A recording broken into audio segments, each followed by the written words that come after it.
Assalamualaikum warahmatullahi wabarakatuh. Alhamdulillahi ala ihsanih wa syukru lahu ala taufiqihi wa amtinanih.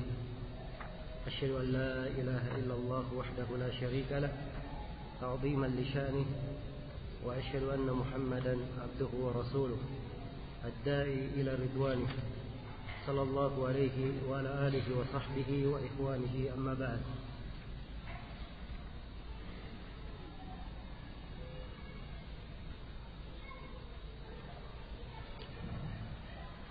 Pada pertemuan sebelumnya atau pada session sebelumnya kita sudah mulai menjelaskan beberapa pembahasan yang berkaitan dengan masalah melihat Allah Subhanahu wa taala pada hari kiamat. Di sini Syekh rahimahullahu taala menuliskan keyakinan ahli sunnah wal jamaah yang beliau yakini. Kata beliau, wa annal mu'minina yarawna rabbahum bi absarihim yaumal qiyamah. Sesungguhnya kaum mukminin mereka melihat Rabb mereka dengan mata-mata kepala mereka pada hari kiamat. Ya. Jadi yang dibahas oleh ahli sunnah tentang melihat Allah dengan mata kepala itu hanya kejadian di hari kiamat. Adapun di dunia, sepakat para ulama tidak ada yang melihat Allah Subhanahu wa taala dengan mata kepala di dunia. Siapa yang mengatakan dia pernah melihat Allah dengan mata kepalanya di dunia, maka ini tidak ada silang pendapat di kalangan para ulama, dia dianggap kafir, keluar dari Islam. Rasulullah SAW bersabda di dalam hadis yang diriwayatkan oleh Imam Muslim, ta'allamu annakum lan taraw rabbakum hatta tamutu. Ketahuilah bahwa kalian tidak akan melihat Rabb kalian sampai kalian meninggal, sampai kalian mati. Di dunia ini pandangan mata lemah, tidak mungkin sanggup untuk melihat Allah Subhanahu wa taala. Iya. Namun di akhirat pandangan mata dikuatkan oleh Allah. Itulah firman Allah Subhanahu wa taala, "Fabasaruka al-yawma hadid." Pandanganmu pada hari itu adalah sangat tajam. Kalau di dunia makhluk ini tidak sanggup untuk melihat Allah Subhanahu wa taala atau untuk menerima penampakan Allah Subhanahu wa taala. Kita semua membaca di dalam Al-Quran kisah bagaimana Nabi Musa alaihi salam memohon kepada Allah supaya ia bisa melihat Allah. Kisahnya diterangkan di dalam surah Al-A'raf. Walamma jaa Musa limiqatina wa kallamahu rabbuh qala rabbi arini anzur ilaik. Qala lan tarani walakin anzur ila al-jabal فإن استقر مكانه فسوف تراني فلما تجلى ربه للجبل جعله دكا وخر موسى صائقا. Begitu Nabi Musa datang ke mikot kami, mikot tempat yang sudah ditentukan oleh Nabi Musa untuk didatangi, Allah Subhanahu wa taala berbicara kepada Nabi Musa. Maka Nabi Musa berkata, wahai Rabbku, biarkan aku melihat kepadamu. Maka Allah berfirman, lan tarani, engkau tidak akan melihatku. Walakin yanzur ilal jabal, tapi lihatlah ke gunung. Kalau gunung ini bisa tetap pada tempatnya, maka engkau akan melihatku.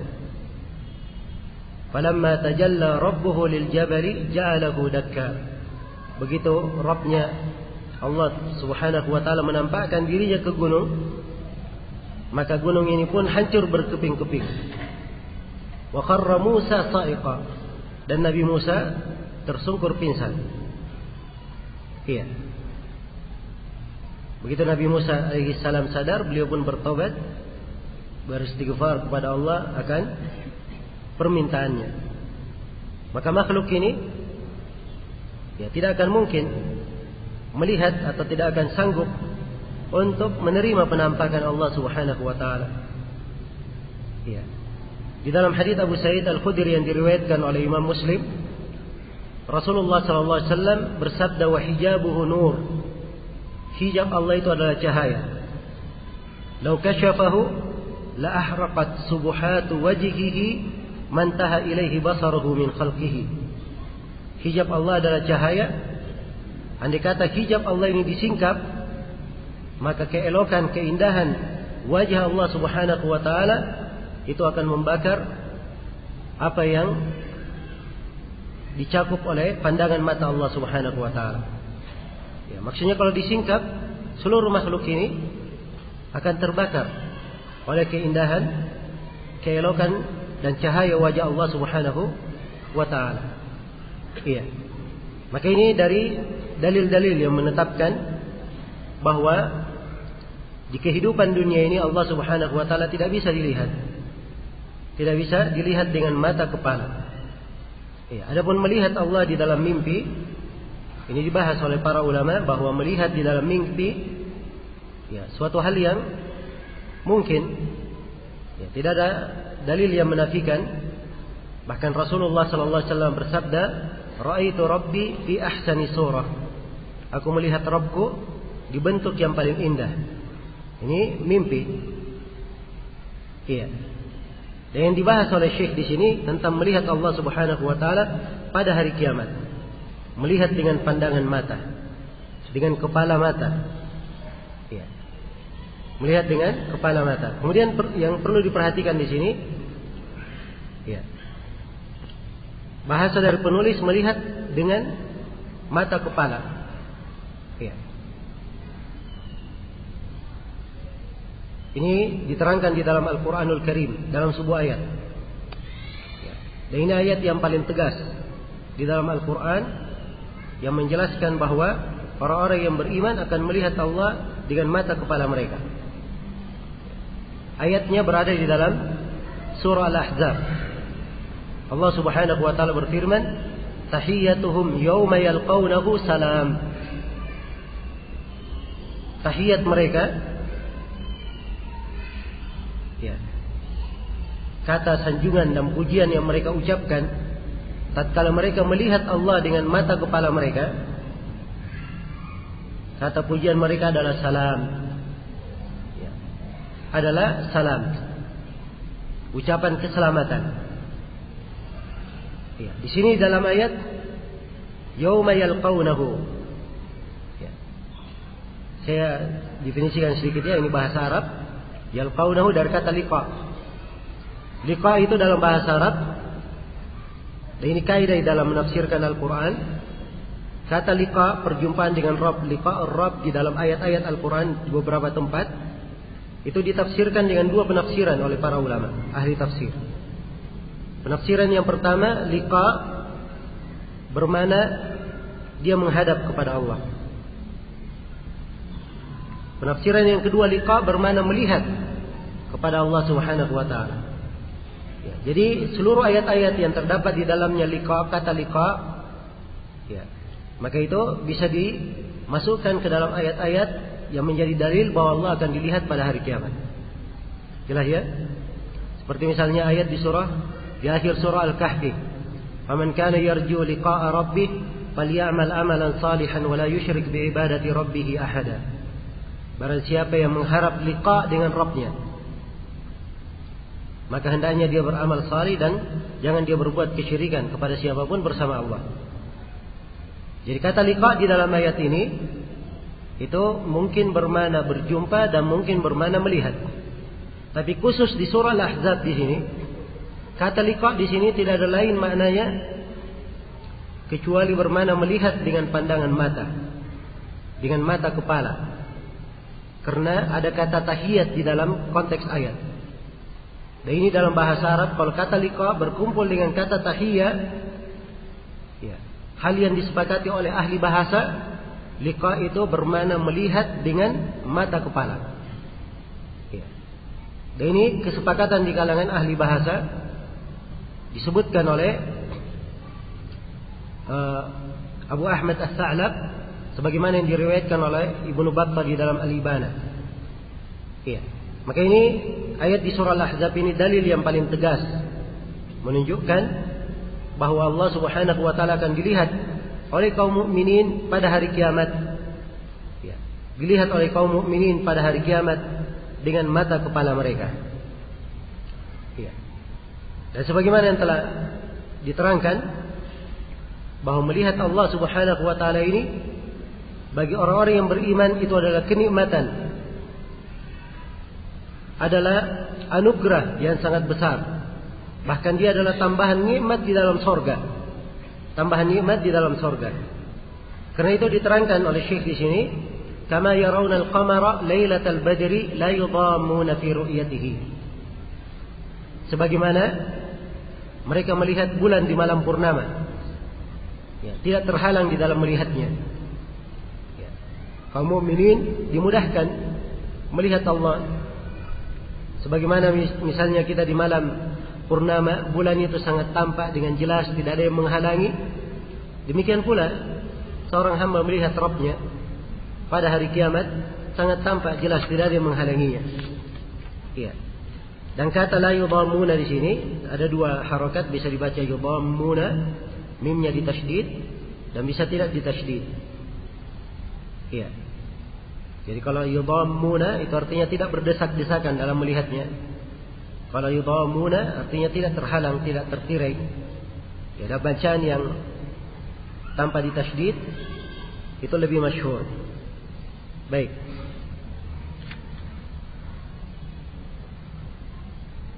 Jadi itu sebagian ayat-ayat Al-Qur'anul Karim yang menjelaskan bahwa Allah Subhanahu wa taala dilihat pada hari kiamat. Ya. Di sini saya perlu mengingatkan bahwa sebagian dari manusia ada yang mengingkari keyakinan ini. Mereka mengingkari bahwa Allah akan dilihat pada hari kiamat. Walaupun sudah kita terangkan tadi bahwa ayat-ayat sangat banyak sekali menjelaskan tentang ini. Hadits-hadits mutawatir menerangkan bahwa Allah akan dilihat pada hari kiamat. Ya. Dan juga para ulama sepakat tentang hal ini. Tapi ahlul bid'ah mereka mengingkarinya, khususnya dari kalangan Al-Mu'tazilah. Ya, mereka mengingkari bahwa Allah dilihat pada hari kiamat. Dan mereka mempunyai syubhat di dalam hal ini. Sini saya terangkan sebagian syubhat mereka supaya kita paham bahwa pada sebagian pembahasan akidah yang merupakan ciri umat Islam disepakati oleh para ulama, ada yang mengingkarinya, mereka berdalilkan dengan dalil-dalil yang sebenarnya tidak ada pendalilan di dalamnya. Tidak ada pendalilan di dalamnya. Dan ini dari jalan ahlul bidah dari masa ke masa hingga hari ini. Di masa ini banyak dari ahlul bidah, orang-orang yang menyimpang dari jalan yang lurus. Ketika mereka berdalilkan, mereka baca ayat-ayat Al-Quran, tapi tidak ada di dalam ayat tersebut pendalilan. Saya berikan misalnya contoh pendalilan. Mereka di dalam kisah Nabi Musa itu tadi, yang Nabi Musa meminta kepada Allah supaya dirinya dibolehkan untuk melihat Allah. Di dalam konteks ayat, lan tarani, engkau tidak akan melihatku. Engkau tidak akan melihatku, pakai kata lan. Ya. Maka ahlul bidah berkata ayat ini adalah nas tegas menunjukkan bahwa Allah tidak akan dilihat. Sebab memakai kata apa? Memakai kata lan. Dan lan itu penafian dalam bahasa Arab, menunjukkan penafian selama-lamanya. Ya. Penafian selama-lamanya. Dan ini keliru. Ini keliru. Kekeliruannya diterangkan di dalam ayat ini sendiri dan diterangkan dari sisi ilmu bahasa Arab. Ya, sebab di dalam ayat tatkala Allah berfirman lan tarani, engkau tidak akan melihatku. Di kelanjutan ayat Allah berfirman walakin unzur ilal jabal, tapi lihatlah ke gunung. Ini istaqarra makanahu fasawfa tarani. Kalau gunung ini tetap di tempatnya, maka engkau akan melihatku. Ya, jadi disebutkan syarat. Kalau syarat ini terjadi, Nabi Musa mungkin melihat Allah. Andai kata tidak mungkin sama sekali, tidak mungkin, akan dikatakan kalau gunung tetap, maka engkau akan melihatku. Maka di sini menunjukkan bahwa la tidak mungkin bermakna penafian selama-lamanya. Ini penafian bermakna engkau tidak akan melihatku di dunia, bukan di akhirat. Ya. Itu sisi yang pertama. Kemudian sisi yang kedua. Ya. Kemudian sisi yang kedua, kata lan di dalam bahasa Arab itu tidak harus bermakna penafian selama-lamanya. Ya. Ada sebagian memang ahli bahasa yang mengatakan bahwa lan itu bermakna penafian selama-lamanya. Tapi ini pendapat yang lemah. Pendapat yang lemah. Ya. Kata Ibnu Malik rahimahullah dalam Al-Kafiyah, "Wa man yara an-nafya bilan mu'abbada fa qawluhu hurdud wa siwahu ududa." Kata beliau, siapa yang berpendapat bahwa kata lan bermakna penafian selama-lamanya, maka tolaklah ucapan tersebut. Ya, pendapat yang lainnya yang mengatakan bukan penafian selama-lamanya, itulah yang engkau kuatkan. Ini Imam Malik pakar bahasa yang punya alfiyah. Ya. Beliau menegaskan bahwa ini yang dikenal di kalangan ahli bahasa. Jelas ya? Maka ayat-ayat Al-Quran tidak ada pertentangan, semuanya menunjukkan makna yang sama. Ini dalil yang pertama. Ya. Kita melihat dia bagaimana ahlul bidah keliru memahami ayat karena mereka tidak punya pemahaman ilmu bahasa Arab yang benar dan tidak punya fikih memahami ayat dengan benar. Akhirnya salah pendalilannya. Contoh lain dari pendalilan mereka, ya, ayat di surah Al-An'am. Kalau itu tadi ayat di surah Al-A'raf, ayat di surah Al-An'am. Di surah Al-An'am ayatnya, la tudrikuhul absaru wa huwa yudrikul absar wa huwa al-latiful khabir. Disebutkan di dalam ayat bahwa Allah itu tidak bisa diliput oleh pandangan mata. Dialah Allah yang meliput pandangan mata. Kata mereka, ayat menunjukkan bahwa Allah tidak bisa diliput oleh pandangan mata. Itu artinya tidak bisa dilihat. Ya, jadi mereka jadikan ayat ini sebagai dalil bahwa Allah tidak bisa dilihat. Dan ini sekali lagi pendalilan bukan pada tempatnya. Sebab yang ditetapkan oleh ahli sunnah adalah melihat Allah, bukan meliput. Beda ya antara kata ar-ru'ya dan kata al-idrak. Ru'ya dalam bahasa Arab diartikan bahasa Indonesianya melihat. Kalau idrak itu artinya dia melihat meliputi segala sisinya. Jelas ya? Beda antara dua kata ini. Ya. Tiang itu segi 4 ya tiangnya. Saya hanya melihat dua sudut dari sini. Saya hanya melihat dua sudut, ini bahasanya dalam bahasa Arab melihat. Sebab saya tidak lihat seluruhnya. Kalau saya melihat seluruhnya, itu baru namanya meliputi. Ya. Digunakan kata idrak.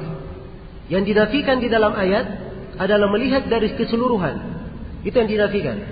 Adapun melihat, bermakna melihat wajah Allah, itu ada ditetapkan di ayat-ayat yang lain. Jelas ya? Dan ini kekeliruan dari ahlul bidah karena mereka tidak paham bahasa Arab. Ya. Padahal pembedaan antara idrak dan ru'ya ini ada di dalam Al-Quran. Ada di dalam Al-Quran dibedakan. Ya. Pembedaannya ada di surah Asy-Syu'ara. Di kisah Nabi Musa alaihissalam ketika dikejar Nabi Musa dan Bani Israel, mereka dikejar oleh Fir'aun dan bala tentaranya. Jadi maklum ya kisahnya. Ya, jadi di surah itu diterangkan Allah memerintah kepada Nabi Musa membawa Bani Israel perjalanan di malam hari. Maka Fir'aun pun mengikuti mereka. Fir'aun dan bala tentaranya menyusul. Ya. Dari kejauhan sudah saling melihat. Ya. Maka ketika sudah saling melihat ini, keadaan ini dibahasakan di dalam ayat. Falamma tara al-jam'ani qala ashabu Musa inna lamudrakun. Begitu dua kelompok sudah saling melihat, dibahasakan dengan kata ru'ya, sudah saling meru'ya. Karena baru saling melihat. Ya. Maka pengikut Nabi Musa berkata, sebentar lagi kita akan diidrak. Artinya sebentar lagi kita akan dikejar dan dikepung dari segala sisi. Ya. Jadi dibedakan antara kata melihat dan apa? Idrak di dalam bahasa ayat ini. Ya. Maka inilah kedetailan ilmu agama. Seorang itu ketika mempelajarinya, ya, tidak cukup dia mengerti terjemahannya dalam bahasa Indonesia misalnya, dia harus lihat ya, ayat-ayat tersebut, hadits-hadits tersebut, ya, apa maknanya dan kandungannya dari sisi bahasa Arab. Ya. Ini orang-orang ahlul bidah mengerti bahasa Arab, tapi mereka keliru di dalam memahaminya karena tidak punya pemahaman yang mendalam tentang bahasa Arab itu sendiri. Iya. Baik. Jadi secara umum bahwa melihat Allah Subhanahu wa taala pada hari kiamat adalah sebuah keyakinan dari umat Islam yang disepakati. Tidak ada silang pendapat di kalangan para ulama. Setelah menjelaskan tentang keyakinan yang agung ini, bahwa Allah Subhanahu wa taala akan dilihat pada hari kiamat.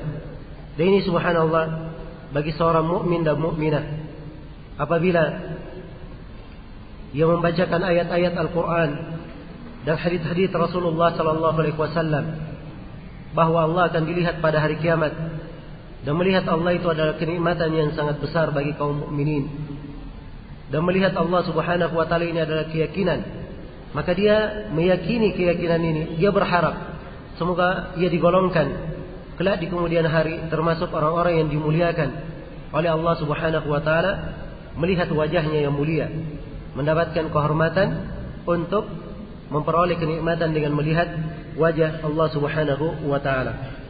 Iya.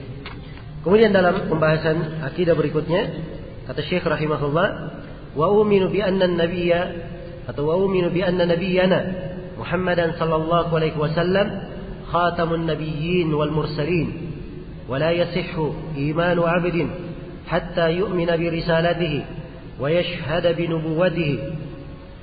Kata beliau, dan saya mengimani,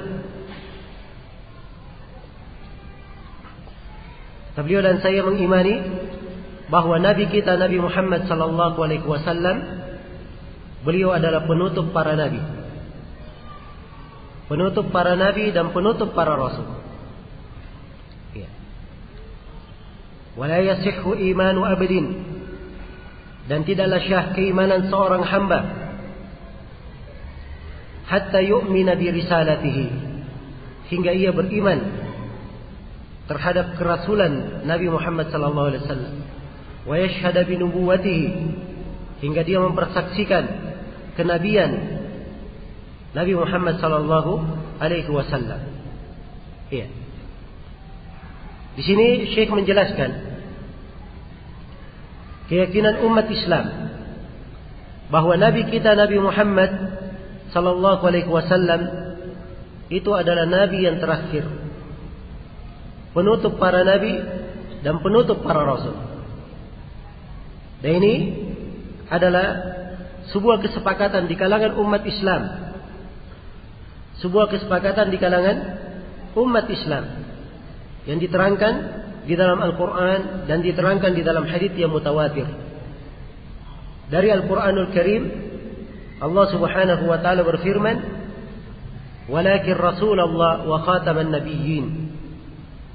Ya. Beliau itu adalah seorang rasul dan penutup para nabi. Disebutkan penutup para nabi. Ya. Dan di dalam haditsnya Rasulullah sallallahu alaihi wasallam bersabda, "La nabiyya ba'di," tidak ada nabi setelahku. Tidak ada nabi setelahku. Maka beliau adalah nabi terakhir. Ya.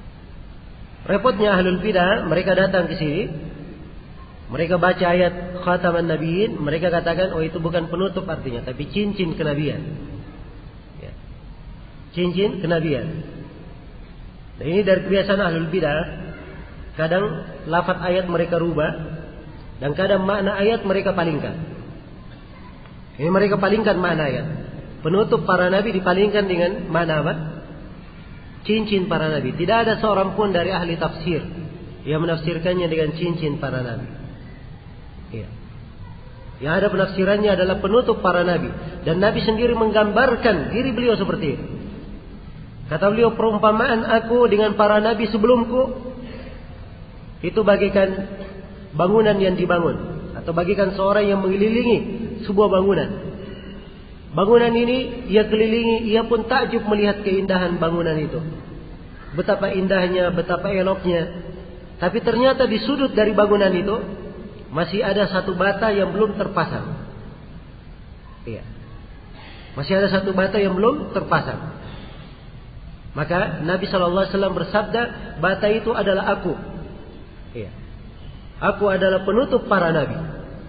Jadi perumpamaan bahwa dengan diutusnya beliau sudah sempurna bangunan kenabian dan kerasulan. Tidak lagi nabi setelah beliau. Ya. Ini pemahaman umat Islam, keyakinan umat Islam yang disepakati oleh para ulama. Ya.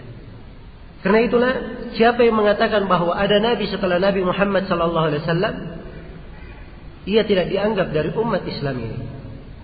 Sebab mengingkari sesuatu ya, yang dimaklumi secara aksioma di dalam agama kita, bahwa tidak ada lagi nabi setelah Nabi Muhammad SAW.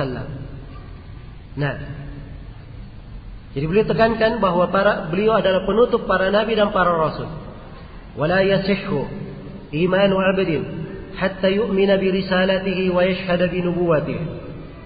Dan tidak beriman atau tidak syah keimanan seorang hamba sampai ia mengimani kerasulan Nabi Muhammad dan mempersaksikan kenabian Rasulullah SAW. Jadi harus dia persaksikan bahwa Muhammad adalah Rasul dan beliau adalah seorang Nabi. Iya. Sebab ini dua sifat ada di dalam Al-Quran. Ada di dalam Al-Quran. Beliau disebut Rasul. Ya. Beliau disebut Rasul. Ya. Allah Subhanahu wa ta'ala berfirman, wallahu ya'lamu innaka la rasuluh. Allah Maha mengetahui bahwa engkau adalah Rasulnya. Dan di Al-Quran disebut juga beliau sebagai Nabi. Ya ayuhan nabiyyut taqillah. Wahai Nabi, bertakwalah kepada Allah. Disebut dengan nama Nabi. Inilah Nabi kita, Nabi Muhammad sallallahu alaihi wasallam. Dari mempersaksikan bahwa beliau adalah seorang Nabi dan seorang Rasul. Ya. Dan inilah syahadat wa anna Muhammadar Rasulullah. Dan di sini ada satu poin sebenarnya yang harus dimengerti bagi orang yang mengatakan bahwa Nabi Muhammad adalah Rasulullah, Nabi Allah. Ya. Apa yang akan saya terangkan ini dari mana yang banyak kaum muslimin melalaikannya. Sekarang seorang hamba yang membaca, mempersaksikan bahwa Nabi Muhammad adalah Rasul Allah, apa arti persaksiannya?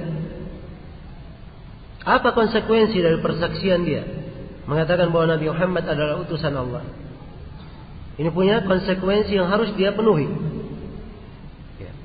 Ada beberapa keharusan yang harus dia penuhi kalau dia berkata bahwa Nabi Muhammad adalah Rasul Allah. Yang pertama, dia harus taat kepada Rasulullah pada segala yang beliau perintah. Harus taat kepada Rasulullah pada segala yang beliau perintah.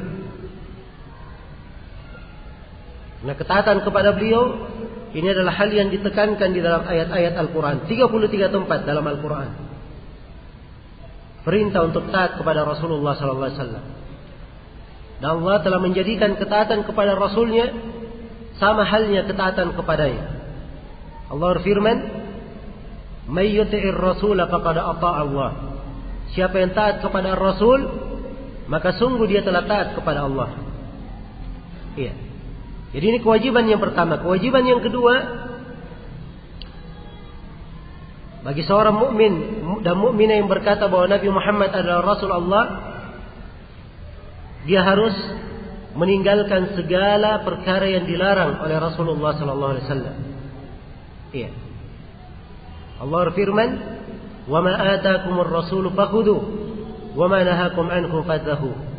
Apa yang diperintah oleh Rasulullah sallallahu alaihi wasallam, apa yang dibawa oleh Rasulullah kepada kalian, ambillah perkara itu.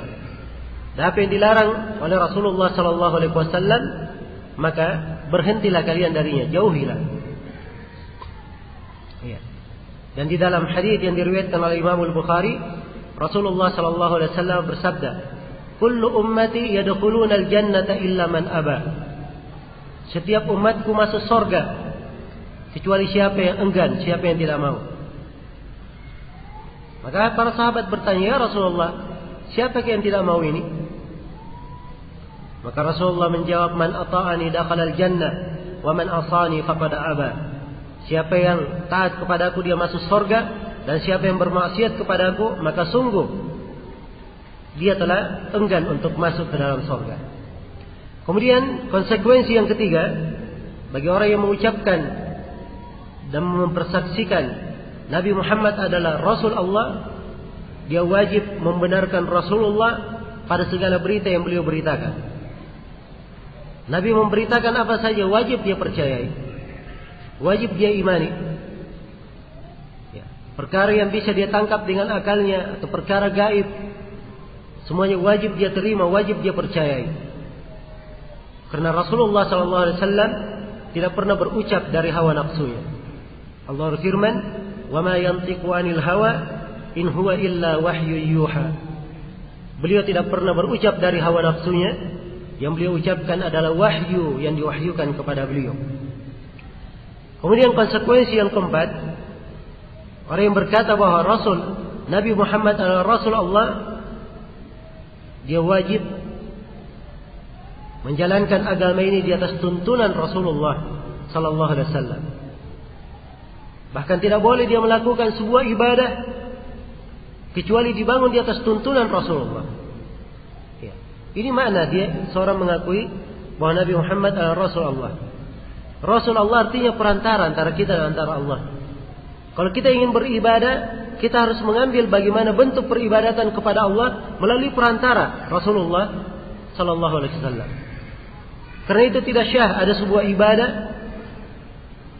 yang tidak dibangun di atas tuntunan Rasulullah sallallahu alaihi wasallam. Nabi sallallahu alaihi wasallam bersabda, "Man 'amila 'amalan laisa 'alaihi amruna fahuwa raddun." Siapa yang beramal dengan sebuah amalan yang tidak dibangun di atas tuntunan kami, maka amalan tersebut adalah amalan yang tertolak. Kemudian konsekuensi yang kelima, bagi orang yang mengatakan Nabi Muhammad adalah Rasul Allah, dia harus lebih mendahulukan, lebih mencintai Allah dan Rasulnya daripada selainnya. Ya. Apa yang datang dari Rasulullah, apa yang berkaitan dengan Rasulullah itu lebih didahulukan, lebih dia cintai di atas segala perintah atau segala perkara yang datangnya dari selain Allah dan Rasulnya.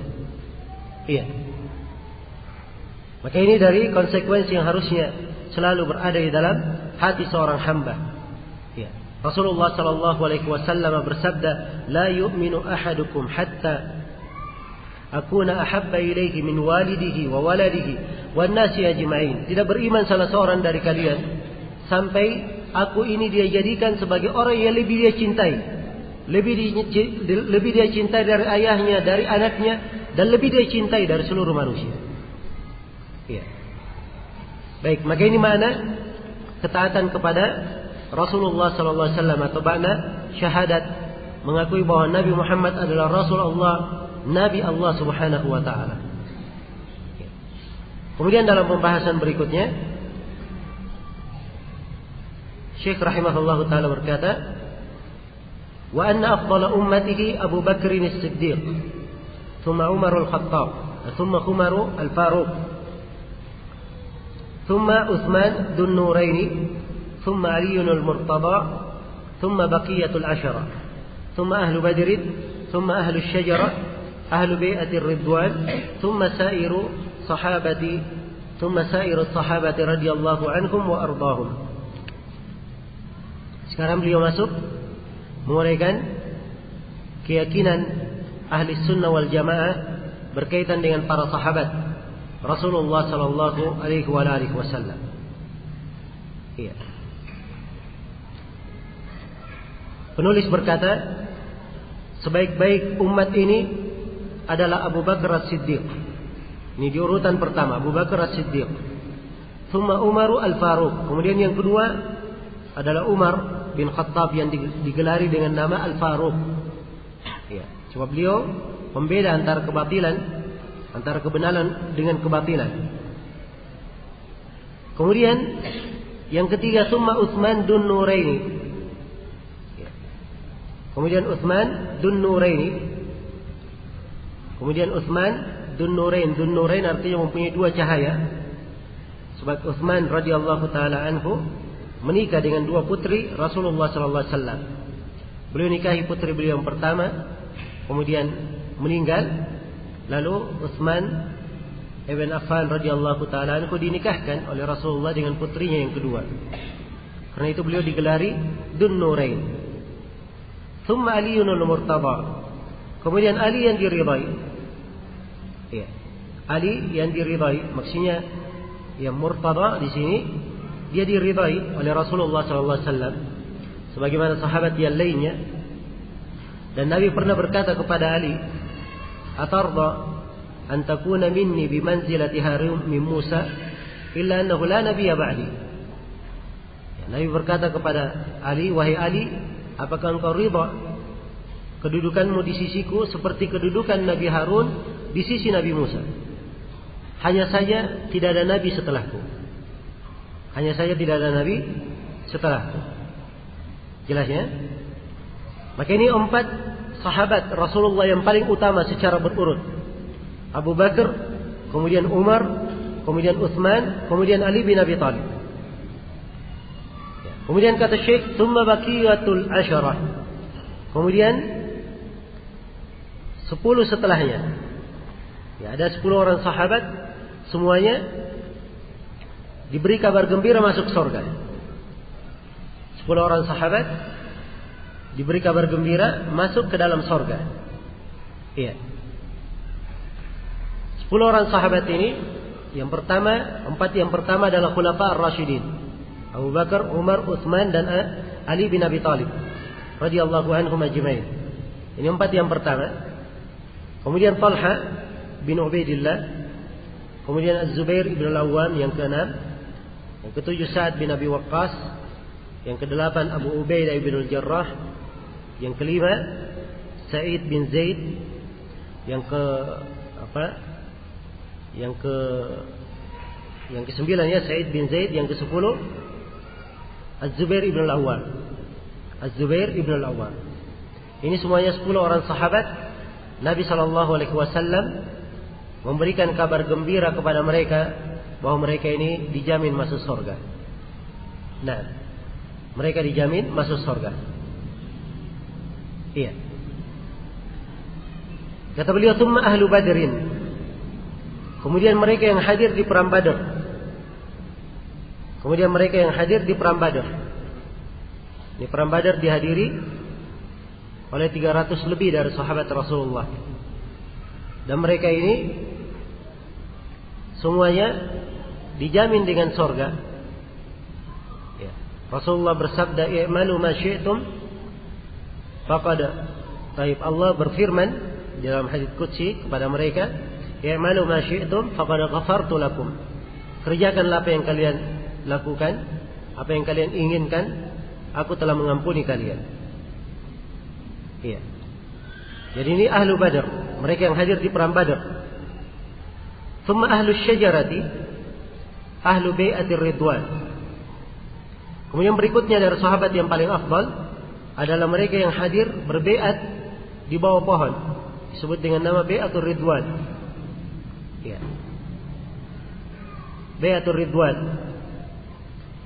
Dan inilah yang dimaksudkan para sahabat yang membaiat Nabi ketika di perjanjian Hudaybiyah.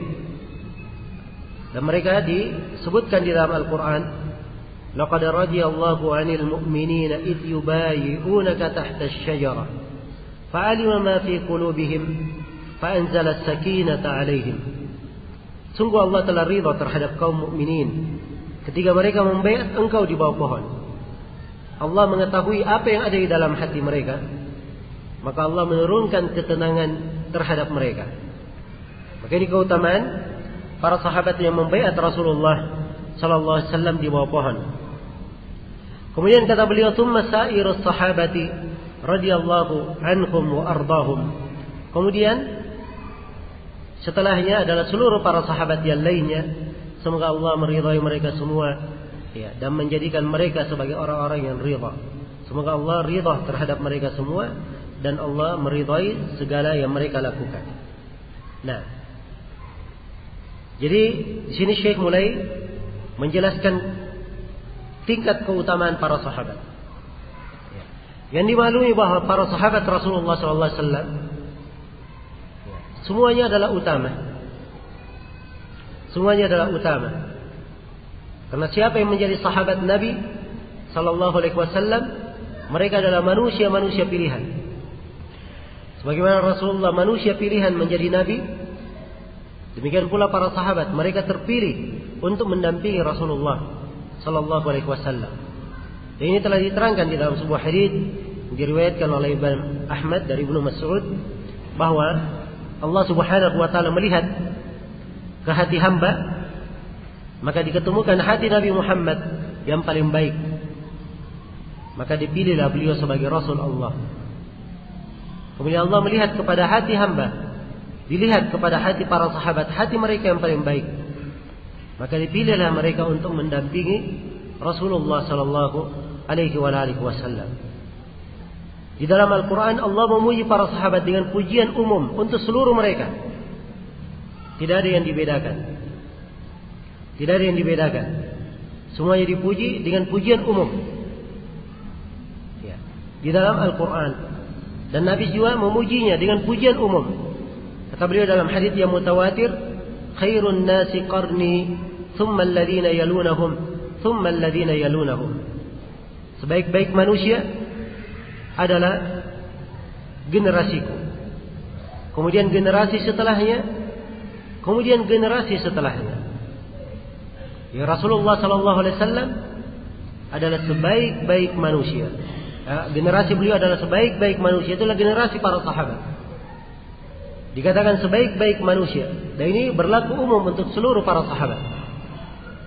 Karena itulah siapa yang datang setelah para sahabat, walaupun mereka beramal dengan segala kebaikan, tidak akan mungkin mereka mencapai kedudukan seorang dari sahabat Rasulullah sallallahu alaihi wasallam. Nabi sallallahu alaihi wasallam telah bersabda dalam hadits riwayat Bukhari dan Muslim, "La tasubbu ashabi, law anna li ahadikum mithla Uhudin dhahaban fa anfaqahu fi sabilillah ma balagha mudda ahadihim wala nasifa." Janganlah kalian mencerca para sahabatku. Andai kata salah seorang dari kalian memiliki satu gunung Uhud berisi emas, lalu dia infakkan di jalan Allah, dia tidak akan mencapai satu mud, 2 telapak tangan para sahabat. Tidak pula mencapai 1/2-nya. Ya, jangankan 2 telapak tangan, 1/2-nya saja tidak akan dia capai dari keutamaan dan keimanan para sahabat Rasulullah sallallahu alaihi wasallam. Mereka adalah manusia pilihan yang mendampingi Rasulullah membela agama ini. Mereka adalah orang-orang yang menjadi sebab kita mendapatkan hidayah, mendapatkan keislaman ini. Iya. Para sahabat Rasulullah sallallahu alaihi wasallam mempunyai keutamaan yang sangat banyak. Karena itu buku-buku hadits, buku-buku yang berkaitan dengan riwayat, semuanya menjelaskan tentang keutamaan para sahabat Rasulullah, dan banyak sekali buku yang menerangkan tentang hal ini. Iya. Hampir setiap buku hadits diterangkan keutamaan para sahabat Rasulullah. Tidak di Sahih Al-Bukhari, di Sahih Muslim, Sunan Abi Dawud, Sunan Tirmidzi dan selainnya. Bahkan ada buku-buku khusus tentang keutamaan para sahabat. Sebagian dari sahabat ada keutamaan khususnya. Ada buku khusus keutamaan Abu Bakar, keutamaan Umar, keutamaan Utsman, keutamaan Ali, keutamaan 10 orang sahabat yang masuk surga. Ya. Dan ini semuanya menunjukkan bahwa mereka adalah orang yang dimuliakan di sisi Allah Subhanahu wa taala. Iya. Dan di sini Syekh rahimahullah beliau menjelaskan ya, bahwa para sahabat itu derajatnya bertingkat-tingkat. Ada yang lebih afdal dan ada yang afdal di bawahnya. Yang paling afdal dari para sahabat secara berurut Abu Bakar, kemudian Umar, kemudian Utsman, kemudian Ali. Ya. Ini urutan 4 orang sahabat ini adalah urutan yang paling afdal dari sisi khilafah menurut kesepakatan ahli sunnah. Tidak ada silang pendapat. Siapa yang menyelisihi urutan ini itu dianggap ahlul bid'ah di kalangan ahli sunnah. Kalau dari sisi khilafah, karena Abu Bakar dibaiat sebagai khalifah, semua sahabat membaiatnya, termasuk Umar, Utsman dan Ali membaiatnya, menunjukkan bahwa Abu Bakar yang paling berhak. Dan ketika Umar menjadi khalifah, semuanya membaiatnya, termasuk Utsman dan Ali ikut membaiatnya. Menunjukkan bahwa Umar yang paling berhak setelah Abu Bakar. Kemudian setelah Utsman dipilih sebagai khalifah, semua para sahabat membaiatnya, termasuk Ali bin Abi Thalib. Ini menunjukkan bahwa Utsman yang lebih berhak terhadap khilafah setelah Abu Bakar dan Umar. Kemudian setelah 3 orang sahabat ini meninggal, Ali bin Abi Thalib dibaiat oleh seluruh para sahabat. Dibaiat oleh para sahabat menunjukkan bahwa Ali yang paling afdal di dalam hal ini dan paling berhak. Jelas ya? Maka ini urutan. Siapa yang merubah urutan ini? Dia dahulukan Ali misalnya, dia akhirkan Abu Bakar dan Umar, maka itu dianggap sebagai ahlul bid'ah, menyelisihi kesepakatan para sahabat Rasulullah sallallahu alaihi wasallam. Iya. Ini dari sisi khilafah. Adapun dari sisi keutamaan, beda ya antara khilafah dan keutamaan. Ya, dari sisi keutamaan sepakat Abu Bakar dan Umar yang paling utama. Adapun di dalam memperbandingkan urutan Utsman kemudian Ali, ya dahulu ada silang pendapat di kalangan ahli sunnah. Tapi setelah itu mereka sepakat bahwa yang paling utama adalah Utsman kemudian Ali. Kemudian Ali radhiyallahu anhum ajmain. Baik. Kemudian para sahabat selain dari Khulafaur Rasyidin punya keutamaan yang berbeda-beda. Ya. Ada 6 sahabat yang lainnya. Ya. 6 sahabat ini bersama dengan Khulafaur Rasyidin, semuanya 10 orang sahabat diberi kabar gembira khusus oleh Nabi sallallahu alaihi wasallam bahwa mereka masuk surga. Ya. Dipersaksikan kepada para sahabatnya. Nah, maka ini yang lebih afdal dan lebih utama.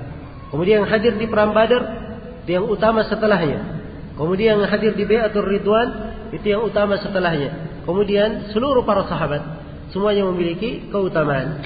Ini yang diterangkan di sini oleh Syekh rahimahullah. Baik, kemudian beliau menjelaskan dari hal yang lain berkaitan dengan keutamaan para sahabat atau keyakinan terhadap para sahabat Rasulullah sallallahu alaihi wasallam. Kata beliau, wa atawalla ashab Rasulillah sallallahu alaihi wasallam wa radhiyallahu anhum. Kata beliau, dan saya memberikan loyalitas, kecintaan kepada para sahabat Rasulullah sallallahu alaihi wasallam. Ya. Wa radhiyallahu anhum. Dan semoga Allah meridai mereka. Wa adhkuru mahasinahum. Aku selalu menyebut kebaikan para sahabat. Wa ataradda anhum. Dan aku selalu mendoakan ridha untuk mereka. Wa astaghfiru lahum. Dan aku selalu memohonkan ampun untuk mereka. Wa akuffu an masawihim. Dan aku diam, menahan dari kejelekan-kejelekan mereka. Ya, jadi kalau ada kejelekan para sahabat, ya dari keyakinan, dari sikap umat Islam, mereka tidak menyinggung kejelekan para sahabat Rasulullah sallallahu alaihi wasallam. Kata beliau, wa askutu amma syajara bainahum. Dan aku diam, tidak mengomentari pertikaian yang terjadi di kalangan mereka. Wa a'taqidu fadlahum. Aku meyakini keutamaan mereka semuanya. Amalan biqaulihi ta'ala. Semua ini sebagai bentuk pengamalan terhadap firman Allah Ta'ala. وَالَّذِينَ جَاءُوا مِنْ بَعْدِهِمْ يَقُولُونَ رَبَّنَا اغْفِرْ لَنَا وَلِإِخْوَانِنَا الَّذِينَ سَبَقُونَا بِالْإِيمَانِ وَلَا تَجْعَلْ فِي قُلُوبِنَا غِلًّا لِلَّذِينَ آمَنُوا رَبَّنَا إِنَّكَ رَءُوفٌ رَحِيمٌ. Semuanya dengan mengamalkan firman Allah Ta'ala, وَالَّذِينَ جَاءُوا مِنْ بَعْدِهِمْ. Orang-orang yang datang setelah mereka. Orang-orang yang datang setelah para sahabat. Ini ayat di surah Al-Hasyr ya. Jadi disebutkan dulu keutamaan para sahabat dari kalangan muhajirin. Bagaimana pengorbanan mereka meninggalkan negeri dan kampung halaman mereka untuk berhijrah semata-mata mencari keridhaan Allah Subhanahu wa taala. Kemudian disebutkan keutamaan para sahabat dari kalangan Al-Ansar yang menyiapkan negeri mereka untuk saudara-saudaranya yang datang. Dan mereka sangat menghargai saudara-saudaranya tersebut. Bahkan kepentingan saudaranya lebih didahulukan di atas kepentingannya sendiri. Ya. Setelah disebut dua golongan sahabat ini dan keutamaannya, ya. Allah menjelaskan bagaimana harusnya sikap orang yang datang setelah para sahabat. Allah berfirman, "Walladzina ja'u min ba'dihim." Orang-orang yang datang setelah mereka, setelah para sahabat, yaquluna, mereka berkata, "Rabbana ighfir lana wa li ikhwanina alladzina sabaquna bil iman." Wahai Rabb kami, ampunilah kami dan ampunilah saudara-saudara kami yang telah mendahului kami dengan keimanan. Perhatikannya, dari kewajiban orang yang datang setelah para sahabat, lisannya itu selalu menyebut kebaikan untuk para sahabat. Iya, menyebutkan kebaikannya. Lisannya tidak pernah membicarakan kejelekan para sahabat, tidak membicarakan pertikaian antara sesama mereka. Iya. Wala taj'al fi qulubina ghillan lil ladzina amanu. Dan janganlah engkau jadikan di dalam hati kami ada kedengkian terhadap orang yang beriman. Menunjukkan bahwa sikap orang yang datang setelah para sahabat, hatinya tidak boleh ada kedengkian terhadap para sahabat. Tidak boleh ada rasa benci. Yang ada di dalam hati mereka adalah kecintaan kepada para sahabat, penghargaan untuk mereka. Dan inilah sisi-sisi dan makna kenapa pembahasan terhadap para sahabat ini dimasukkan oleh para ulama di buku-buku akidah. Ya, di buku-buku akidah. Karena keimanan tentang keutamaan para sahabat dan kedudukan mereka ini dari sifat mukmin yang baik yang datang setelah mereka. Ya. Selain daripada itu, kita telah mengetahui bahwa para sahabat yang paling utama di antara umat ini. Siapapun dari kita di masa ini yang beramal dengan segala amalan kebaikan, andai kata dia mempelajari segala pintu kebaikan, pintu salat, pintu zakat, puasa, haji, umrah dan selainnya, semuanya dia amalkan amalan kebaikan. Tidak ada yang dia tinggalkan. Tidak mungkin mereka bisa mencapai kedudukan siapa? Para sahabat. Ya. Namun ada satu sudut yang hendaknya kita perhatikan tatkala kita mempelajari keyakinan seputar para sahabat ini. Rasulullah sallallahu alaihi wasallam bersabda di dalam hadisnya, "Al-mar'u ma'a man ahabba." Seseorang itu bersama siapa yang dia cintai. Seseorang bersama siapa yang dia cintai. Iya. Ini hadis, kata Anas bin Malik, adalah tempat yang kedua yang merupakan tempat kegembiraan beliau setelah beliau masuk Islam. Ya. Tidak pernah Anas bin Malik merasa gembira segembira ia ketika masuk Islam dan segembira Anas bin Malik ketika mendengarkan hadis ini. Karena para sahabat semuanya tahu keutamaan Abu Bakar, Umar. Tidak ada yang bisa mencapai kedudukan mereka dari sisi keutamaan. Ya. Bersamaan dengan itu, Anas bin Malik ketika mendengar hadis ini dia berkata, maka aku pun cinta kepada Abu Bakar, aku cinta kepada Umar. Saya berharap, walaupun saya tidak beramal seperti amalan mereka, saya berharap bisa dikumpulkan bersama mereka. Karena Rasulullah bersabda, seseorang bersama siapa yang dia cintai. Iya.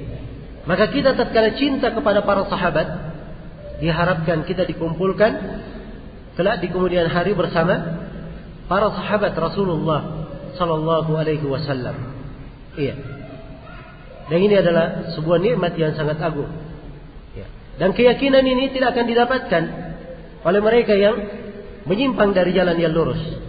Telah dirangkan oleh Syekh ya bahwa di dalam pembahasan kecintaan kepada para sahabat, ya, ada dua kelompok yang menyimpang di dalam pembahasan ini.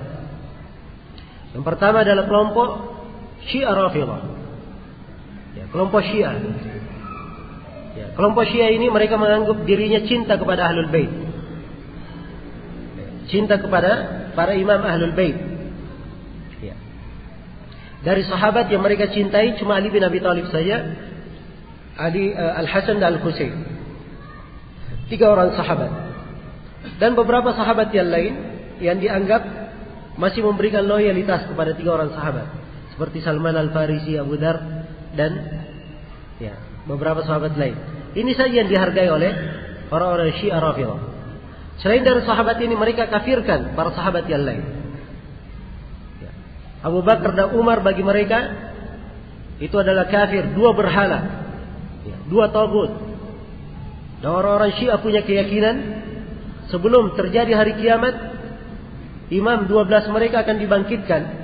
Ali bin Abi Thalib dan dua putranya akan dibangkitkan. Kemudian Abu Bakar dan Umar akan dibangkitkan. Utsman bin Affan akan dibangkitkan. Kemudian Ali bin Abi Thalib akan menuntut balas kepada mereka sebelum hari kiamat. Ya. Ini dari keyakinan bejat mereka, ada di dalam buku-buku Syiah. Ada di dalam buku-buku Syiah. Ya. Demikian pula dari keyakinan mereka bahwa Al-Quran yang kita pegang itu Al-Quran yang kurang. Mereka menganggap bahwa Al-Quran ini yang kita pegang itu sepertiga dari mushaf Fatimah yang mereka miliki. Ya. Dan itu ada di dalam buku-buku Syiah. Ada dalam buku-buku Syiah merupakan sumber rujukan mereka. Merupakan sumber rujukan mereka. Kalau ada orang Syiah yang mengatakan bahwa tidak benar kami mengatakan Al-Quran itu kurang, itu hanya taqiyah saja. Ya. Hanya menutupi. Dan taqiyah berdusta bagi mereka itu adalah amalan salih. Berdusta itu adalah amalan salih bagi mereka. Kemudian orang-orang Syiah ini menganggap dirinya cinta kepada Ahlul Bait. Dan itu kedustaan. Tidak pernah mereka cinta kepada Ahlul Bait. Ya. Bahkan di dalam sejarah terbukti, ya, berbagai perkara yang mereka lakukan semuanya adalah penghinaan terhadap Ahlul Bait. Dan ini adalah hal yang dimaklumi dalam sejarah mereka. Karena itu Imam Syafi'i berkata, ya, tatkala Imam Syafi'i sangat mengerti kedustaan orang-orang Syiah ini, maka Imam Syafi'i berkata, "Lau kana rafdan hubbu ahli baitin falyashhad ats-tsaqalani anni rafidi." Kata Imam Syafi'i, kalau memang benar orang Syiah Rafidah itu cinta kepada Ahlul Bait, maka hendaknya jin dan manusia mempersaksikan saya juga orang Syiah Rafidah. Ya. Tapi itu mustahil, karena mereka tidak pernah cinta kepada Ahlul Bait. Ya. Maka Imam Syafi'i mengucapkan ucapan tersebut. Dan ini adalah hal yang dimaklumi.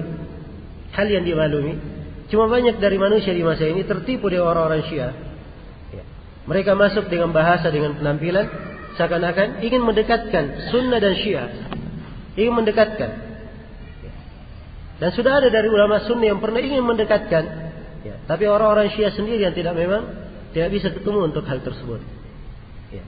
Dan buku-buku mereka yang merupakan rujukan-rujukan utamanya, semuanya adalah keyakinan-keyakinan yang bertentangan dengan agama Islam. Bahkan ya, di dalam pembahasan khusus ya, di dalam pembahasan akidah, ya, sebagian dari ulama kita di masa ini memperbandingkan rujukan-rujukan asli orang-orang Syiah, buku-buku asli mereka dengan rujukan asli orang-orang Yahudi, ditemukan 20 lebih persamaan mereka di dalam masalah akidah. Persamaan antara Yahudi dan Syiah di dalam masalah akidah. Dan ini dari buku-buku mereka. Ya. Dan sebagian manusia di masa ini ada yang yang ingin berbicara tentang Syiah, tapi sifatnya hanya sekedar dengar-dengar saja. Ya. Hanya sekedar baca-baca saja dari orang-orang yang berbicara. Dia tidak langsung membaca rujukan buku-buku Syiah. Ya. Tidak langsung membaca rujukan buku-buku Syiah. Ya, saya beri contoh misalnya buku yang sering dibaca seperti buku Sunni Syiah bergandengan tangan. Mungkinkah? Ini penulisnya adalah orang yang tidak membaca sumber rujukan ahli sunnah dan tidak membaca sumber rujukan orang-orang Syiah.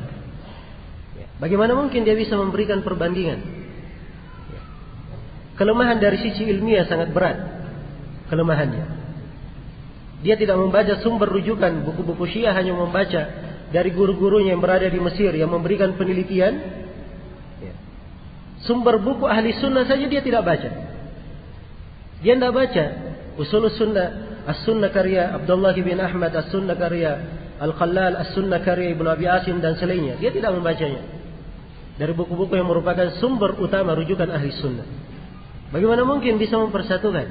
Karena itu yang terjadi dalam buku tersebut ya, adalah suatu hal yang jauh dari kebenaran. Bahkan pokok-pokok kesesatan waliyadu billah. Di dalamnya juga penulisnya membenarkan celaan-celaan terhadap sebagian para sahabat. Dan ini sama dengan orang-orang Syiah. Karena itu kalau ada yang menuduh penulis buku tersebut orang Syiah, ya tidak boleh disalahkan. Nah, maka ini sebagian dari contoh di masa ini bagaimana ada orang-orang yang menyimpang dari jalan yang lurus berkaitan dengan para sahabat. Keutamaan para sahabat syah di dalam ayat-ayat Al-Quran. Puluhan ayat menjelaskannya. Keutamaan mereka hadits mutawatir. Saya sudah sebutkan. Berjilid-jilid buku yang menjelaskan keutamaan para sahabat. Ini adalah pokok keyakinan di tengah umat Islam tidak ada silang pendapat. Seluruh para sahabat Nabi punya keutamaan. Apakah Ahlul Bait maupun selain Ahlul Bait. Semuanya punya keutamaan. Dan khusus Ahlul Bait, mereka memang ada keutamaan lebih. Yang diberikan oleh Nabi SAW pada sebagian sudut. Dilebihkan. Dan kita sebagai umat Islam adalah menghargai dan memuliakan Ahlul Bait sebagai keluarga Rasulullah Sallallahu Alaihi Wasallam. Iya. Baik. Maka ini kesimpulan atau kelompok yang pertama yang menyimpang dari jalan yang lurus, kelompok Syiah Rafidhah. Demikian pula di antara yang menyimpang dari jalan yang lurus kelompok Khawarij. Orang-orang Khawarij ini mengkafirkan para sahabat. Iya. Demikian pula dari kelompok yang menyimpang namanya kelompok An-Nasibah. An-Nasibah ini mereka kembalikan dari Syiah. Kalau Syiah mereka mengaku cinta Ahlul Bait, kafir yang lainnya. Kalau Nasibah kebalikannya, mereka mengkafirkan Ahlul Bait. Mengkafirkan Ahlul Bait. Jelas ya? Ada lagi kelompok yang ketiga, namanya kelompok Al-Kamiliyah. Al-Kamiliyah ini dia kafirkan para sahabat karena mereka menganggap merampas hak Ali bin Abi Thalib dan Ahlul Bait, sekaligus mereka juga kafirkan Ahlul Bait karena mereka anggap Ahlul Bait tidak becus mengambil haknya. Dan ini kelompok yang ketiga lebih lucu lagi. Walaupun tidak begitu terkenal, tapi dia ada di dalam sejarah. Ada di dalam sejarah. Dan sejarah kelompok-kelompok yang menyimpang itu tercatat di dalam buku-buku para ulama. Ada buku-buku khusus yang menguraikan tentang sejarah kelompok-kelompok yang menyimpang. Karena itu kalau terjadi penyimpangan di masa ini, itu adalah hal yang bisa dimaklumi. Kita bisa mengetahui dari mana akar penyimpangannya. Apa sebab mereka menyimpang. Dan inilah keistimewaan seorang yang mempelajari akidah yang benar. Walaupun pertemuan kita ini hanya pertemuan sifatnya permulaan dan dasar-dasar, karena kita hanya menjelaskan keyakinan yang benar dan dalil-dalilnya. Saya tidak menguraikan tentang kesesatan kelompok yang menyimpang pada setiap akidah yang kita terangkan. Kalau kita masuk di dalam hal ini, ada ilmu-ilmu yang lain yang sangat indah. Setiap kelompok yang menyimpang itu ada akar-akar penyimpangannya, ada pokok-pokok penyimpangannya. Dari akar-akar inilah bermuara berbagai pemikiran yang keliru. Dari situ seorang hamba bisa mengetahui ini kelompok, kalau dia menyimpang begini, itu adalah hal yang wajar. Karena memang asal pemikirannya begini. Dan apabila seorang mengerti akidah yang benar, dia juga akan mampu menjelaskan kesalahan kelompok-kelompok yang menyimpang dengan cara yang benar. Sebab dia mengetahui apa yang harus dia terangkan, di mana sumber-sumber kesesatannya. Jangan sampai dia berbicara tentang suatu kelompok yang menyimpang, dia singgung cabang-cabangnya, akar-akarnya, tidak dia bicarakan. Maka ini dari ilmu akidah yang hendaknya kita perhatikan, dia adalah nilai yang sangat agung bagi seorang hamba di dalam kehidupannya. Baik, setelah itu kata Syekh rahimahullah, wa ataradda an ummahatil mu'minin al-mutahharati min kulli su. Kata beliau, dan saya juga mendoakan keridhaan untuk ibu-ibu kaum mukminin. Ibu-ibu kaum mukminin yang disucikan dari segala kejelekan. Yang disucikan dari segala kejelekan. Ibu-ibu kaum mukminin yang dimaksud adalah para istri Nabi sallallahu alaihi wasallam. Inilah ibu-ibu kaum mukminin. Mereka disebut ibu kita. Di dalam Al-Quran Allah berfirman, wa azwajuhu ummahatuhum. Dan istri-istri Nabi itu adalah ibu-ibu mereka, ibu-ibu kaum mukminin. Sebagaimana kita punya ibu kandung, sangat kita hargai, kita hormati. Ini adalah ibu untuk seluruh kaum mukminin. Para istri Nabi adalah ibu untuk seluruh kaum mukminin. Nah, maka mereka adalah ibu kita. Dan istri-istri Nabi sallallahu alaihi wasallam disucikan oleh Allah Subhanahu wa taala. Dijaga oleh Allah Subhanahu wa taala dari segala kejelekan. Dijaga dari segala kejelekan. Allah Subhanahu wa taala berfirman, "Wa ma kana lakum an tu'dhu Rasulallahi wa la an tankihu azwajahu min ba'dihi abadan. Inna dzalika kana indallahi 'azima." Tidaklah pantas bagi kalian menyakiti Rasulullah sallallahu alaihi wasallam Dan tidak dibolehkan bagi kalian untuk menikahi istri-istri Nabi setelah beliau meninggal. Selama-lamanya tidak diperbolehkan. Sesungguhnya hal tersebut, perbuatan tersebut adalah sangat besar di sisi Allah Subhanahu wa taala. Iya. Maka mereka ini adalah istri-istri Nabi, adalah orang-orang yang dimuliakan di tengah umat ini. Dia adalah ibu-ibu kaum mukminin yang mempunyai keutamaan. Ya, siapa yang mencela seorang dari istri Nabi sallallahu alaihi wasallam, maka dia sama dengan mencela sahabat Rasulullah sallallahu alaihi wasallam, sama dengan dia mencela ibunya sendiri. Dan secara khusus di sini berkaitan dengan ibu kita Aisyah radhiyallahu taala anha. Dia adalah salah seorang dari ummahatul mukminin yang punya keutamaan yang sangat besar. Istri Nabi sallallahu alaihi wasallam yang paling dicintai. Namun orang-orang Syiah Rafidhah, naudzubillah, menuduh beliau dengan tuduhan-tuduhan yang keji. Seperti tuduhan-tuduhan kaum munafikin di masa Nabi sallallahu alaihi wasallam. Dan siapa yang menuduh Aisyah setelah turunnya ayat Al-Quran, maka sepakat para ulama akan kafirnya orang tersebut. Karena di dalam Al-Quran 10 ayat menjelaskan bahwa Aisyah adalah perempuan yang suci dan dibersihkan oleh Allah Subhanahu wa taala dari segala tuduhan yang dituduhkan oleh kaum munafikin tersebut. Maka siapa yang mengulangi tuduhan tersebut, maka itu dianggap dia mengingkari ayat-ayat Al-Quran. Siapa yang mengingkari ayat-ayat Al-Quran, maka dia dianggap kafir, keluar dari Islam, waliyadzubillah. Iya. Selesai sudah ya pembahasan berkaitan dengan para sahabat dan istri-istri Nabi sallallahu alaihi wasallam. Kemudian penulis berpindah menjelaskan pembahasan yang lainnya tentang karamah wali-wali. Kata beliau, wa ukirru bi karamatil awliya wa ma lahum minal mukashafat illa annahum la yastahiquna min haqqillahi ta'ala syai'an wa la yutlabu minhum ma la yaqdiru alaihi illa Allah. Kata beliau, dan aku menetapkan adanya karamah wali-wali Allah. Karamah wali-wali Allah. Juga mereka memiliki dari mukasyafat. Mereka memiliki firasat. Allah memberikan kepada mereka firasat yang mereka kadang mengira-ngira sesuatu itu terjadi dan terjadi sebagaimana yang mereka perkirakan. Itu mukasyafat yang dimaksud. Illa annakum la yastahiqquna min haqqillahi ta'ala syai'an. Tetapi wali-wali ini mereka sama sekali tidak berhak mendapatkan sesuatu dari hak Allah. Ada hak khusus bagi Allah. Kita beribadah kepada Allah, berdoa kepadanya, bernadar kepadanya dan seterusnya. Ini hak khusus bagi Allah. Wali-wali itu tidak mempunyai hak yang seperti ini. Bukan tempat berdoa, bukan tempat kita bermohon meminta. Walaupun mereka wali-wali Allah. Wala yutlabu minhum ma la yaqdiru alaihi illa Allah.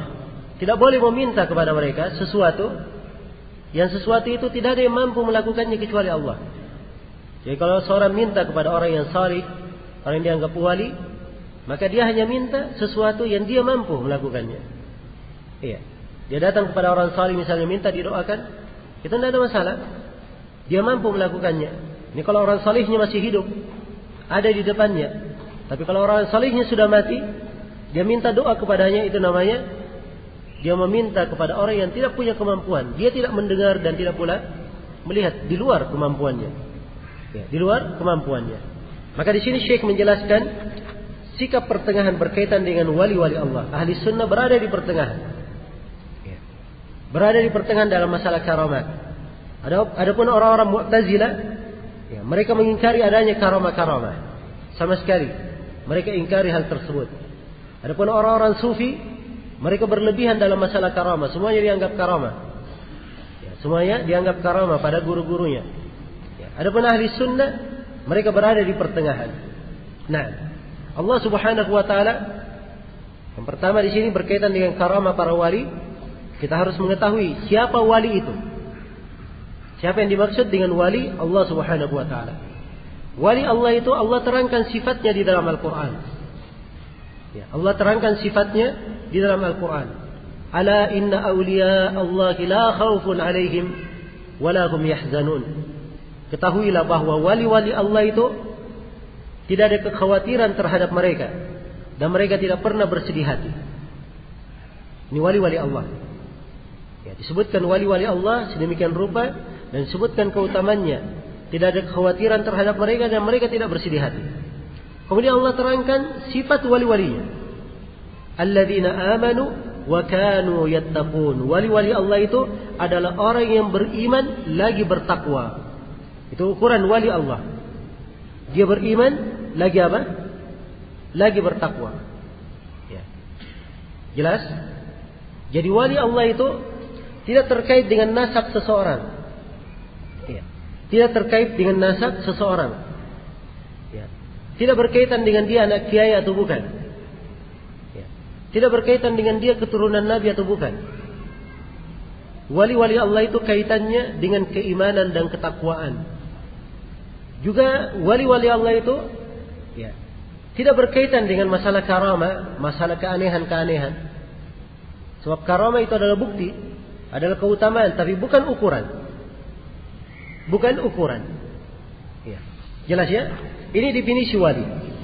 Yang dimaksud dengan wali Allah Subhanahu wa taala.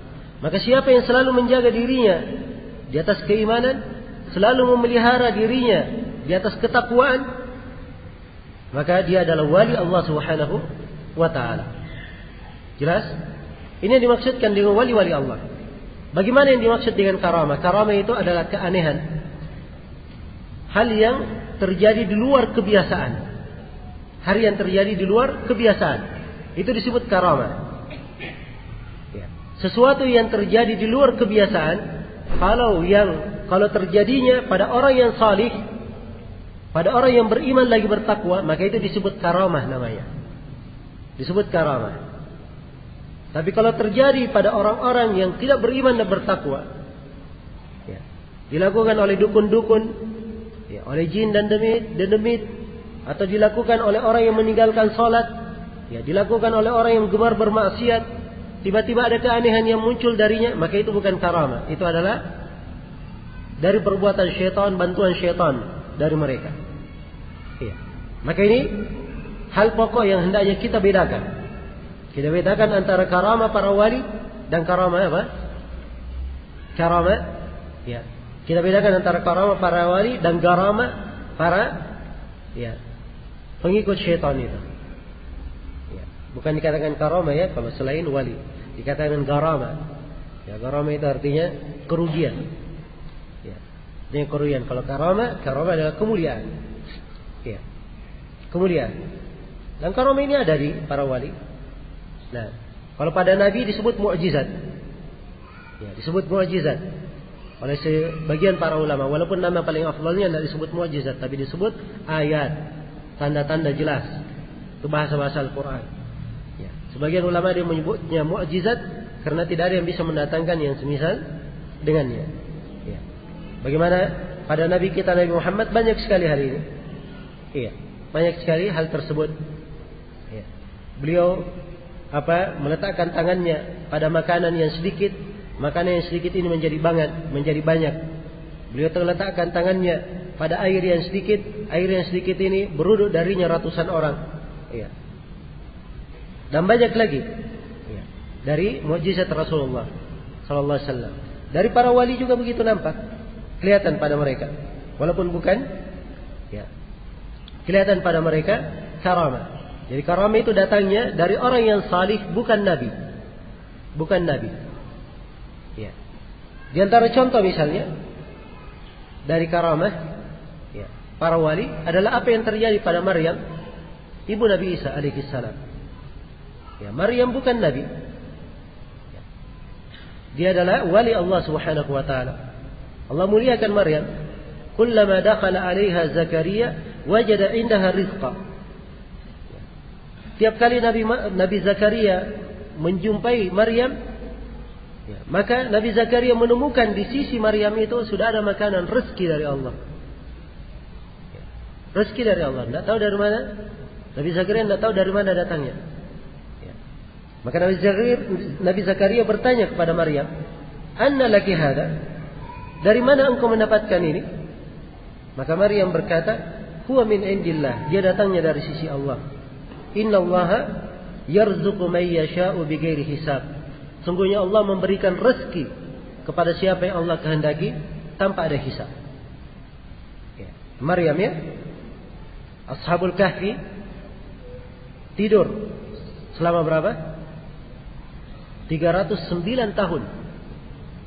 Tidak berubah. Ya. Rupa mereka tidak pula berubah. Keadaan mereka tidak lapar dalam jangka waktu yang sedemikian rupa. 309 tahun. Ini karamah namanya. Umar bin Khattab radhiyallahu taala anhu, ini saya beri contoh-contoh ya. Umar bin Khattab radhiyallahu taala anhu suatu hari pernah berkhutbah di atas mimbar. Ya. Tiba-tiba beliau berbicara sebuah pembicaraan yang tidak ada kaitannya dengan khutbah. Beliau berkata, "Ya sari al-jabal al-jabal." Wahai pasukan ke gunung ke gunung. Ya. Ada apa ya pasukan ke gunung ke gunung? Ya. Dan beliau sedang apa? Sedang khutbah. Begitu beliau selesai khutbah, didatangi oleh sebagian dari sahabat atau sebagian dari tabi'in bertanya kepada Umar, engkau tadi berkata ke gunung ada apa? Maka Umar bin Khattab radhiyallahu taala anhu berkata, saat saya tadi berkhutbah, saya melihat pasukan yang saya kirim ke negeri fulan. Dia sebutkan ada pasukan yang dikirim oleh Umar. Dan pasukan ini saya lihat mereka terdesak oleh pasukan musuh. Ya. Siasat yang paling bagus adalah mereka mundur ke gunung kemudian balik menyerang. Ya, maka karena itulah Umar berkata, wahai pasukan ke gunung ke gunung. Ya. Maka orang yang bertanya kepada Umar ini menunggu hingga pasukan tersebut kembali. Ya. Kemudian ia bertanya kepada pasukan itu apa yang terjadi. Ya. Dan mereka juga mendengar suara Umar berkata, wahai pasukan ke gunung ke gunung. Ini karamah ya. Ya. Dan ini banyak lagi. Ya. Dari kalangan sahabat, dari kalangan tabi'in, dari tabi'ut tabi'in. Ya. Satu buku khusus atau satu bab khusus di Syarah Usul I'tiqad Ahli Sunnah wal Jamaah karya Al-Lalakai, penjelasan tentang karamah para wali. Bahkan sudah dibukukan ya oleh Al-Lalakai khusus buku tentang karamah para wali. Sampai sebagian dari orang yang salih, dia hanya tidur, ya, beberapa saat saja, 5-10 menit dia tidur, seakan-akan dia tidur satu malam suntuk. Selainnya dia giat beribadah. Ini karamah. Ya. Bentuk dari karamah. Dan berbicara tentang hal ini adalah hal yang ditetapkan oleh ahli sunnah. Tapi mereka tidak berlebihan. Ya.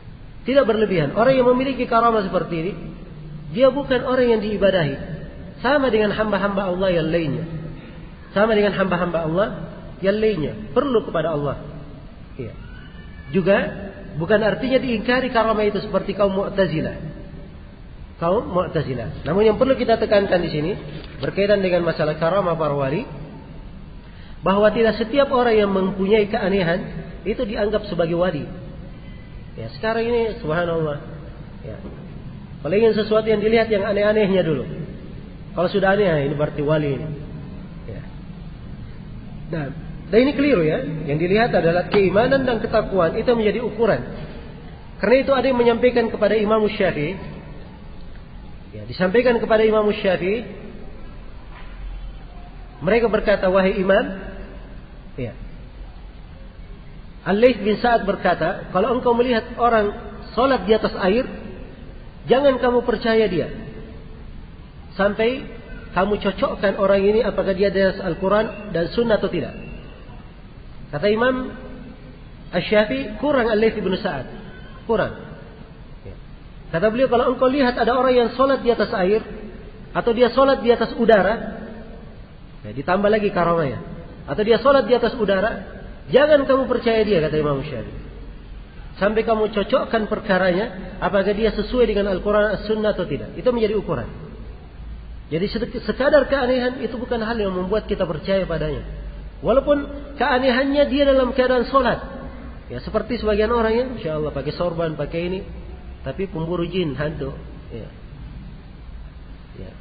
Yang ribut-ribut berkaitan dengan jin dan hantu itu. Ya. Ini tidak melambangkan sebuah apa? Sebuah karamah. Dalam hal yang seperti yang digambarkan. Itu bukan karamah namanya. Jelas ya? Kemudian yang kedua menjadi ukuran karamah. Karamah itu adalah anugerah dari Allah. Bukan di tangan orang yang memberi, orang yang diberi karamah. Bukan di tangannya.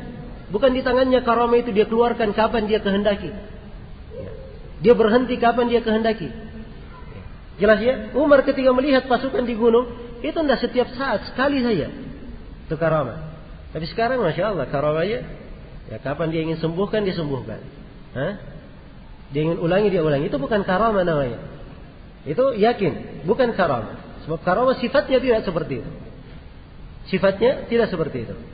Baik, maka ini gambaran-gambaran umum, gambaran-gambaran umum yang bisa kita pelajari di sini berkaitan dengan karamah para wali. Waktu sudah selesai kan? Untuk sesi ini insyaallah taala masih ada sedikit pembahasan, kita akan selesaikan setelah salat asar. Untuk sementara saya cukupkan sampai sini. Subhanakallahumma wa bihamdik, asyhadu an la ilaha illa anta, astaghfiruka wa atubu ilaik, walhamdulillahirabbil alamin.